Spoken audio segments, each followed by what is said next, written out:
This segment is brought to you by Busamed Gateway Private Hospital. What does it mean to become an organ donor? And why is this one of the most important conversations you should be having with your family? We are at Busamed Gateway to find out more. Cindy, thank you for joining us on Living Your Best Life. Thank you so much for having me. It's so important.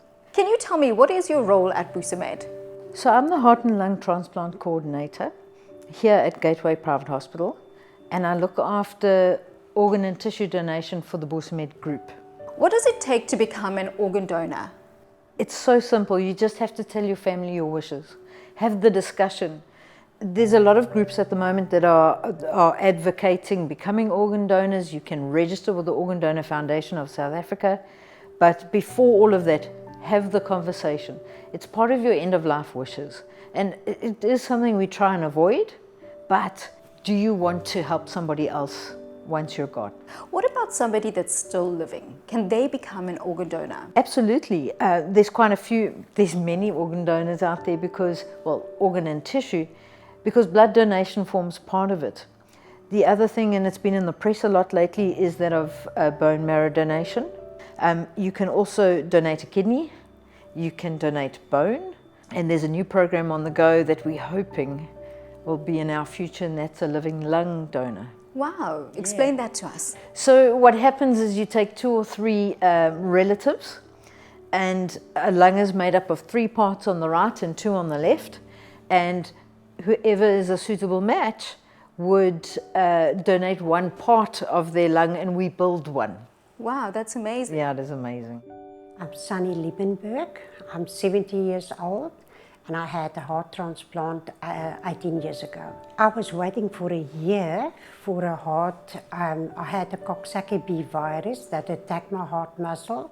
My name is Sean Samuj, and I'm 51 years old, and I've had a kidney transplant in 2015.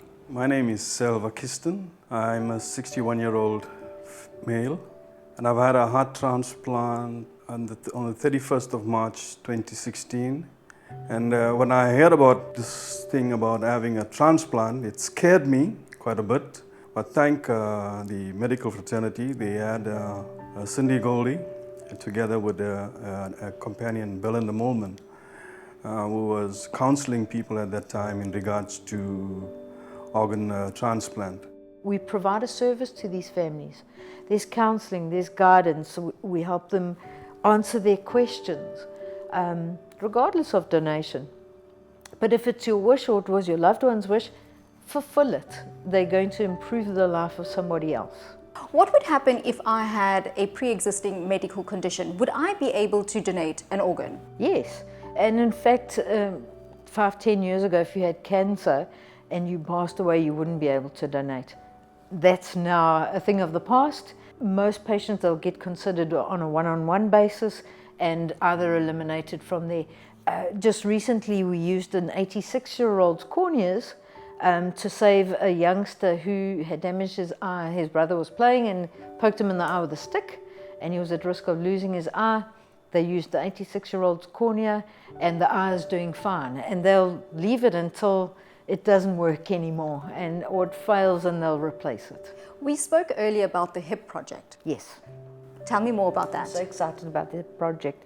And funny enough, so are the patients. When a patient is having a hip replacement, they cut the ball of the femur, that's the top of the femur, off, and they replace it with a prosthetic device. Up until now, and up until Busamed launched the project, is they would throw it away.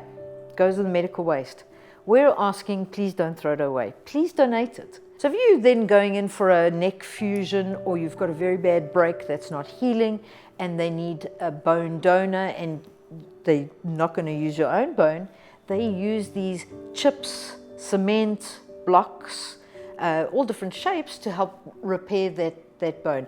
I, in fact, am a bone recipient because I had a neck fusion and I received donor bone. So I'm very grateful to that.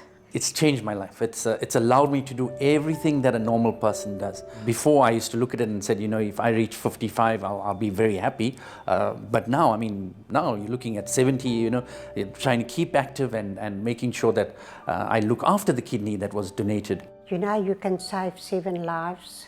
If it wasn't for my wonderful donor and the family, I wouldn't be alive. You know, after my heart transplant, I never looked back, never looked back. All of a sudden, I've got color in my face. I could breathe nicely. It was just such an amazing experience after my heart transplant. Have that conversation, let your family know your wishes. For or against, it gives them direction. And that one bit of conversation can change somebody's life forever. I have to tell you a story about a youngster. He was 9. He came home from school and told his mom, if anything happened, I want to save other people's lives. Then his grandfather passed away and he had the conversation again with them that he would want to save somebody's life if he could, but also that he didn't want to be buried like Grandpa, he wanted to be cremated. And again, they said he's 9. What does he know? And he had a shunt, so a shunt diverts extra fluid from the brain into the stomach, and his shunt blocked, and he sustained a brainstem death. And when his family were approached, they originally said no. And his sister reminded his mom that they'd had that conversation, and it was something he really wanted to do. And they changed their minds, and he saved 4 people. Wow. Our patients received his heart, and she was a mother of a 2-year-old. And got to see him grow up. So yeah, they do change lives. Well, thank you so much for joining us on Living Your Best Life. Oh, my pleasure.